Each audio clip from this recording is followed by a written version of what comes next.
Hi, this is Jason Major from Biblical Cinematic Universe. Today I'm going to talk about the movie Mary from 2024, which was released on Netflix and follows the Mother Mary and the Nativity story, and stars Noa Cohen as Mary and Ido Takeo as Joseph and Anthony Hopkins as King Herod, and it also was directed by DJ Caruso, who directed Redeeming Love, which was based on a Western version of the Book of Hosea. So I'm going to give you my thoughts, and the purpose of my video is really to just share with you a brief summary of what I think the movie is about, my thoughts on the movie. It is not to tell you not to watch the movie or to watch the movie. It is to share with you my thoughts. And I want to encourage you that, based on the trailer, you might see it and say, like, hey, no, this is not too close enough to the Bible for me. I don't agree with it. I don't want to see it. Or you might say, you know what, I'm willing to watch it and just take it as is. But I believe it is important to know what is going on in the director's mind before we make judgments. And I did watch a few interviews, and I do believe the director's intention was to make a movie that was using some of the Catholic traditions and or religious traditions, I will say, some of the historical ideas about the Gospel, about Mary, and about possibly the background as well. So it's using some things like, the big thing that it uses is the Apocrypha of James, which is not in the Bible. It is not considered canon by either the Catholic or Christian Church or Protestant Church. It is basically, most people believe the Apocrypha of James. Religious scholars don't believe that it is not historically accurate at all. A lot of scholars don't believe it's historically accurate, but there are some traditions who like to use and pull things from it, like the names of Mary's parents and some of the backstory of Mary. I don't agree with, personally, as a Protestant and a Pentecostal. That's where I'm coming from. So I wouldn't view that idea of that being historically accurate. But for the sake of this is what the film is drawing from, and its tradition. So I do believe the intention of the film is to say, we believe in Mary, we believe in Jesus, we do believe in that part, and it's trying to just fill in the blanks the best way they can to make an interesting drama. Also, I think that Netflix is trying to appeal to a broader base than just Christians, so they're trying to appeal to everyone regardless of what faith that you have. So they're trying to appeal to anyone who has some sort of faith and traditions that might be Muslim or Mormon or any other religious context.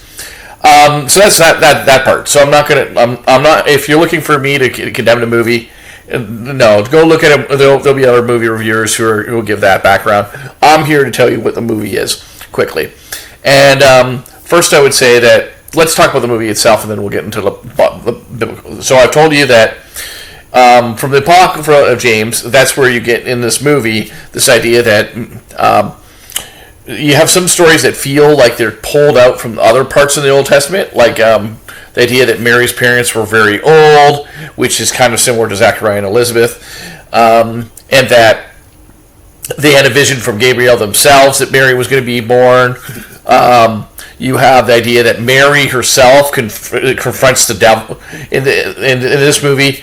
You also have the idea that Mary was in the priest was in the temple as a virgin in the temple, like serving the priest, the priest for God. I mean, and then there's other things I'm not sure where they're exactly from, but there are things like, for example, that are main plot lines in this movie. Just to give you an idea, Mary confronts the devil, and so Satan is an actual character in the movie who tries to tempt Mary or try to wants Mary dead in this movie, and is out to basically see that she dies. That brings up an interesting theological question, because did Satan himself know that Mary was chosen by God, or would he have learned of all this after the fact, that Mary was chosen by God and that she was going to carry the Messiah and everything else? So that is an interesting question, and whether he would have a part to play in the supernatural things going on, like with the mindset of King Herod and stuff.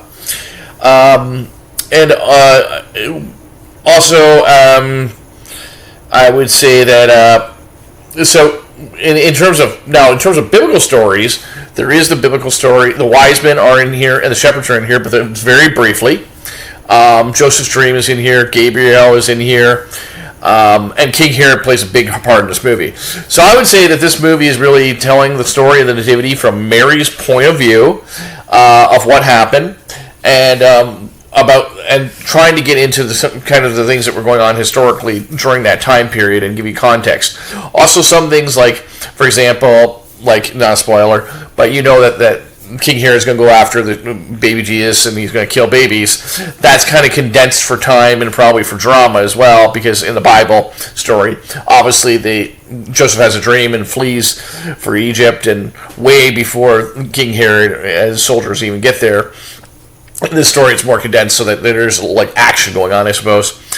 And then from Bible stories, like I said, those sort of the Bible stories that are in here, like the Joseph's dream and everything else. I actually was quite impressed that after hearing all the reviews and everything, that I thought it was actually an interesting film. I personally thought it was enjoyable and worth checking out.